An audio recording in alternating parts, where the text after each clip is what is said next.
the general education system in Trinidad and Tobago runs, by and large, you have your preschool, or as they are now called, ECCE centers, early childhood care and education centers, and then you go on to your primary school, which starts around 5 years old, and then you write your secondary entrance assessment, your SEA exam, around that 12-year-old mark, and then you go on, you graduate on to your secondary school life, which spans 5 years, then 2 years, 7 years in all, if you're taking both the CXC and the A-level exam, and then you could go on to tertiary, etc., etc. From there, that's the general education system, at least the public education system in Trinidad and Tobago, and it's free all the way going up to secondary, and even according to what means you may have, it might even be free after that. It was free for some of us. It was free all the way up till you graduate from your bachelor's degree. Isn't Trinidad a wonderful place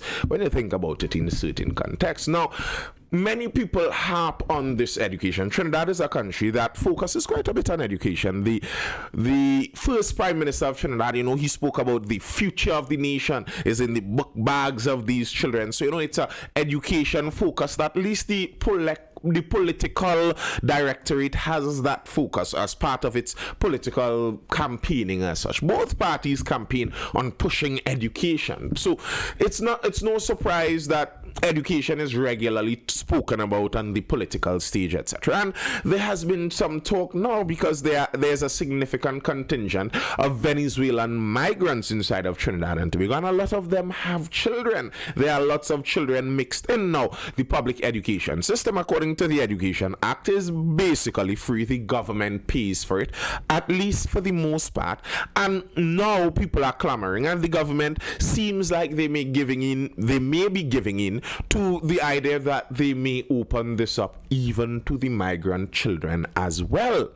I suppose also being free now, I think there are some questions that would be raised there, because there are already some questions raised as to the financing of these schools, as to the running of these schools. Who is fully in charge? Who gets to say how this thing is done? And where does the money come from? If the money is coming from the government, is enough coming from the government? Because also recently we had some parents speaking, because the SEA exam was recently written, well, not that recently, a couple months ago, but the results were recently released. People found out which secondary school they would be going to, which secondary school they passed for.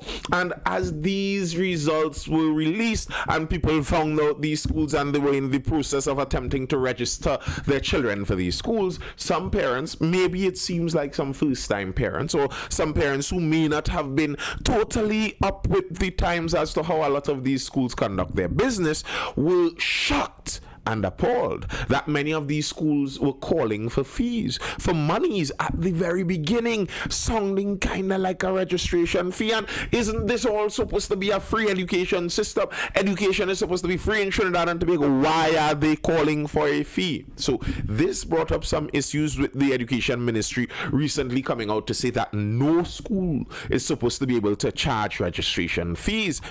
We're going to dive into that and see some of the nuances inside of these arguments and these stories. Right before we do that, though, if you are interested in this kind of content, hit that like button. Drop a comment, tell me what you think. Make sure you are subscribed if you are not yet subscribed. And as per usual, this video is brought to you by Mindful Education, the educational institution that I run. We offer learning pods, which are homeschool styled, homeschool geared, homeschool teaching purposed classes. We have part-time classes, so you could have a pod that meets once per week or on a more regular basis, and also we have full-time pods for the homeschool students. We offer these classes going from preschool all the way up to CXC. Also, we offer private tutoring for any student in the CXC Cape range, any subject you are interested in. You may be struggling with something, you need that one-on-one, and that's what the private tutoring is, one-on-one time with a tutor to explain these concepts and go go through them. If you know someone or if you are someone who may be in need of such, you can contact us, Mindful Education, over there on Instagram, or wherever you see me, message me. I'll send you the number. All right, let's dive into these stories. So the parents were appalled. They were upset that so many fees are being asked by many of these schools. And the thing is, many of these schools are assisted schools that are partially government funded. And the government, at least the way how it seems, is these schools are supposed to be free because the government gives them money. You are not supposed to ask me for any money more. And the reality is, when you hear the technical side of this, is technically speaking, they aren't demanding any money from you. They're literally asking you. So what the ministry said is, the ministry outlined, don't make these requests at the point of registration, because when these requests are made at the point of registration, it makes it seem to the parents that they are a compulsory fee, and the ministry does not want the parents to feel it's compulsory, because in most cases they are not. These are fees to help the school do different things, and they are voluntary. If you cannot pay it, you cannot pay it, and you don't pay it. But the problem is, for these schools, why do these schools need this money? Is it that the government is not giving them enough? Hence, schools seek donations because ministry mismanages monetary allocations. Opposition MP Anita Haynes has defended schools that ask parents for donations on student registration, as she believes it's a direct result of the Education Ministry's mismanagement of budgetary allocations. Recently, there have been debates on social media on student registration fees at schools, after one post claimed the popular secondary school in South Trinidad has a registration fee of $3,000. The Education Ministry has since ordered all schools up to the secondary level to stop asking parents for contributions during new students' registration with immediate effect. It is said, while the ministry is aware that such financial contributions are helpful to schools, requesting them has had over time the effect of making what should be voluntary seem mandatory. This perception effectively nullifies the policy of the government of Titi, which is to offer free education. And I think there are so many drawbacks and so many benefits inside of something like that free education system. I am a teacher. I have offered free classes before. I still teach free classes. Something that I notice very often with free classes, many of the parents who send their children to the free classes, they don't have an appreciation for it, because very often they don't know that it costs anything. In their mind, this is free. The government paying for this is free. So they kind of treat it carelessly, while some parents are willing to spend thousands of dollars, every last cent they have, if necessary, to pay for these things. I think some of this shows you, some of these fees, etc., show you the focus of some parents. Some parents would willingly pay a $2,500 for an all-inclusive ticket to go and spend for one night to get drunk and have fun, will not spend that for 3 terms on their child to ensure better education. And I think it kind of shows you where some people's focus is. Now, I understand on the societal side, on the side of the country, I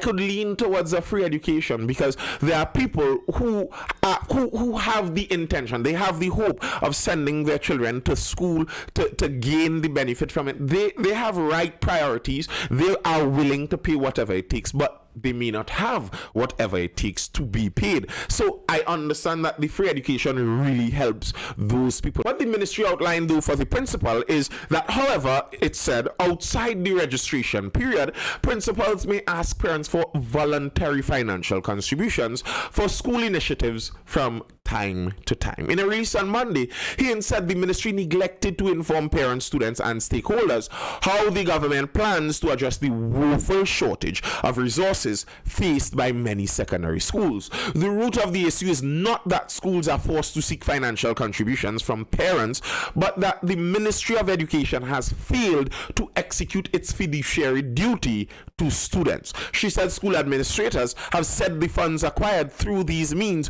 go towards maintenance and repair of the school compound, as well as teaching and learning resources. And I think that is a good point.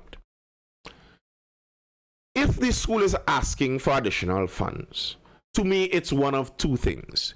It's either they are not receiving adequate funds to do what the school deems is necessary, or they are stealing the funds and someone is pocketing it. Some principal, some board member inside of the school is getting very wealthy off of these fees they ask for from the students.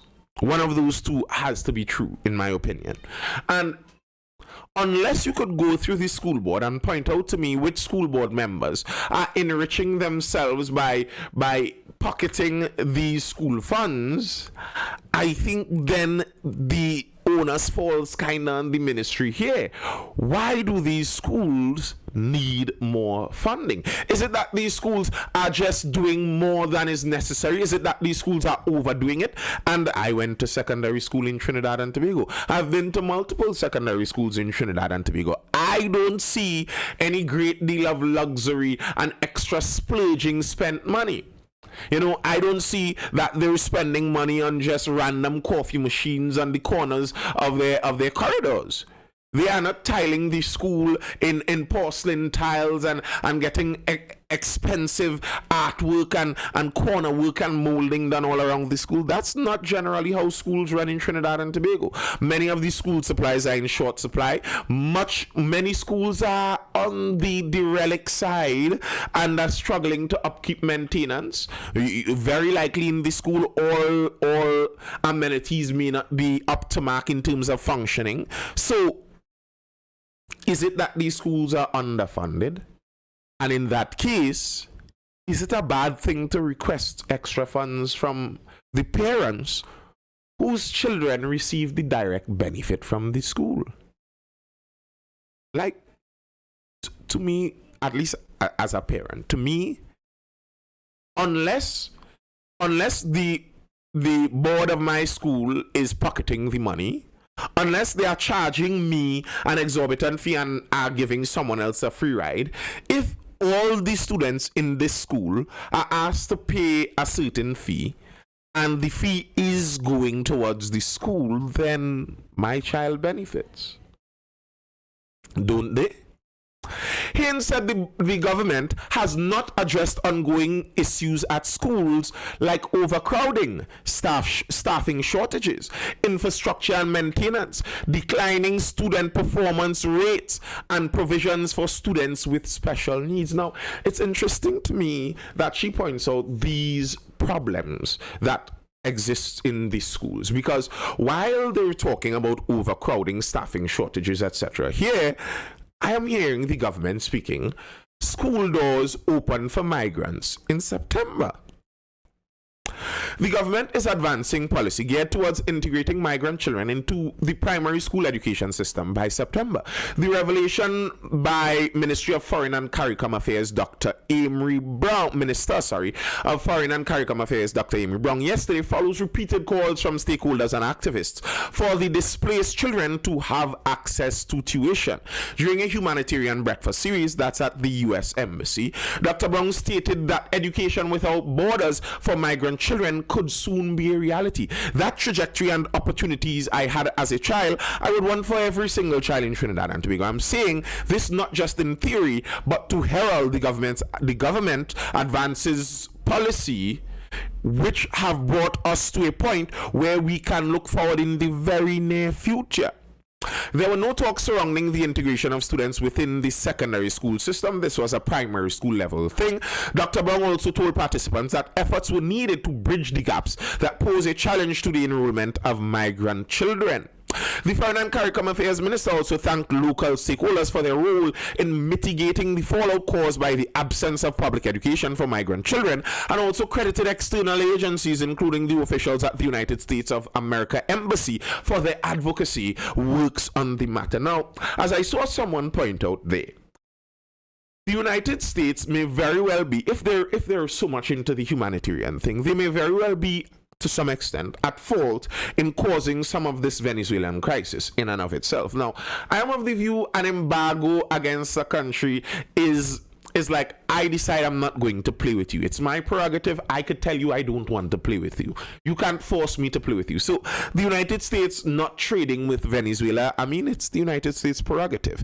And if Venezuela's socialist economy was so beautiful, they wouldn't have needed to trade with the United States. Their economy would have shown that it could have been buoyant all on its own. So I think that's an indictment against socialism also. But nonetheless, the United States did have a part to play inside of all of this.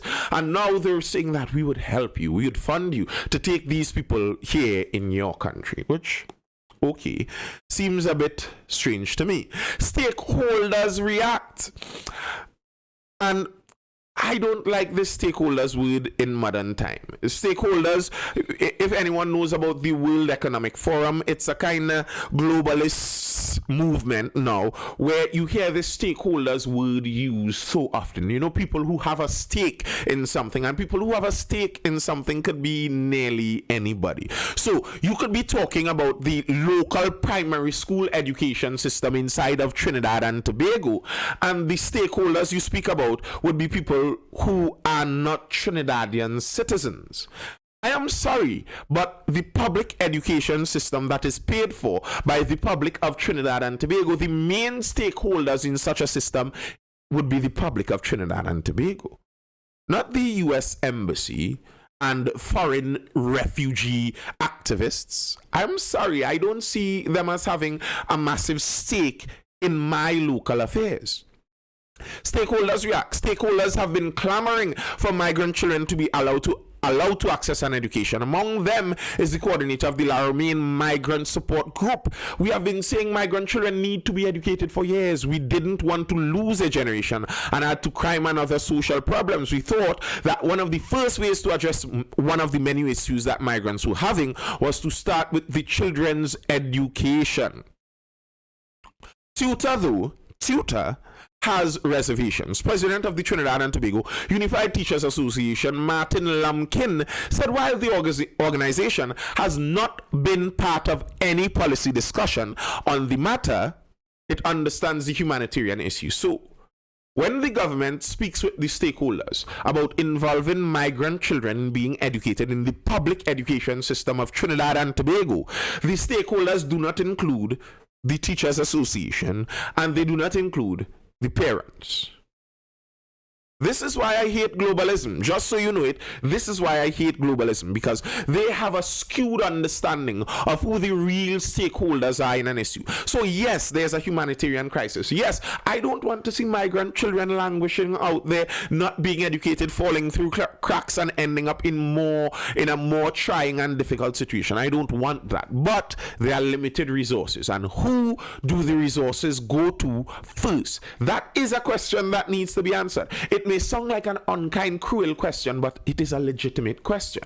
If you are a parent, you have a child, you have a couple of children. If you look out across Trinidad and Tobago, there may be thousands of children who have never had a bicycle. And a bicycle is a nice thing for a child, you know. It's nice to keep them active. It allows them a nice little movement and independence as they come of a certain age. So if you have money to buy 3 bicycles, you have 3 children, there are 30,000 children in Trinidad and Tobago who would love a bicycle.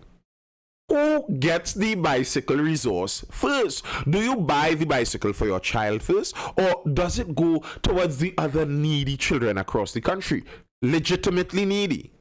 Probably even more needy than your child. Listen, you may buy a 3rd bicycle for your one child before you even buy 1 bicycle for a needy child across Trinidad and Tobago. And some people may want to question you where your kindness might be, but nothing is wrong with that. That is how things are meant to run. When they talk about stakeholders, I would like to hear from the more legitimate stakeholders, please. So Tutor went on speaking here. Lumpkin noted, however, that Tutor had its reservations about the proposed move. He said, we recognize there are a number of schools that are at capacity in terms of the student population, and including additional students who are not citizens of Trinidad and Tobago. We have to be aware that they do not displace citizens of Trinidad and Tobago. The sizes of the classes may have to expand, and Tutor has an agreement with the Ministry of Education in terms of class sizes. We are also concerned about the resources at the schools to facilitate these additional students. Tutor is hopeful there will be consideration of these issues when the government and the ministry plan to address this issue. If the schools are already overcrowded in some areas, if the schools already have vacancies for teachers, so there aren't enough teachers to teach every single class, where are the more students going to go? And as said previously, I believe in this very same article, the number of migrant children was estimated at something around over 4,000. And you know that is going to be a very conservative number, because children aren't going to be the ones most accounted for in the system. I'm sure there are lots of unaccounted for migrant children who are unregistered, and that may be a problem even in getting the children to school. If they do not have the appropriate paperwork, how do you sign them up for school? And to say you bypass the paperwork, I'm not sure that's a good idea, because you have the realistic problem of human trafficking. That's one of the reasons paperwork becomes so important. If the parent has the paperwork, they could prove that I'm the parent, then you feel a little more secure. You don't want it to be that someone could go over to Venezuela, kidnap a child and bring them to Trinidad, and now this kidnapped child is in the school system under the guardianship of a predator. You don't want that to be the case. So these may be difficulties in doing this. And if the schools are already overcrowded, if some of the schools are already understaffed, what is going to happen with the increased population? And I wonder, there are some primary schools in Trinidad and Tobago that are at a more prestigious level, and some primary schools that are not. If you were to take a guess, which primary schools do you think are going to get most of the migrant children, or accept most of the migrant children? And would it be the primary schools with students who could afford to, they could afford some of that disruption, because they're already advanced to a certain level. They could take that disruption, they could move with the punches. Or might it be that many of the increases in school population may happen in schools that could least afford it, to the students that could least handle it? Court Presbyterian Board free to challenge teacher recruitment.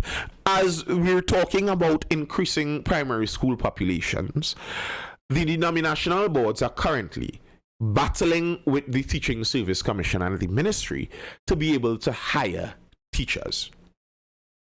The Presbyterian Board, PBTT, has been given permission to advance its legal challenge to recent changes to the recruitment process for denominational primary school teachers. The Catholic Education Board of Management was also allowed to join as an interested party. The Sanatan Dharma Mahasabha has observer status. So almost all of these school boards are trying to get some legal recourse from the government. The accusation here is that the Teaching Service Commission is attempting to thwart the influence of the Concordat, the influence of the denominational boards. The Concordat has it that the denominational boards are supposed to be able to choose their teachers. They're supposed to be able to pick teachers of their choosing. What the board is alleging is they have selected teachers. The teachers have been interviewed by the commission, and the commission is refusing to place them in the schools. So now these board schools are lacking in teachers. And what the Teaching Service Commission is attempting to do is give the board schools a list of teachers that they say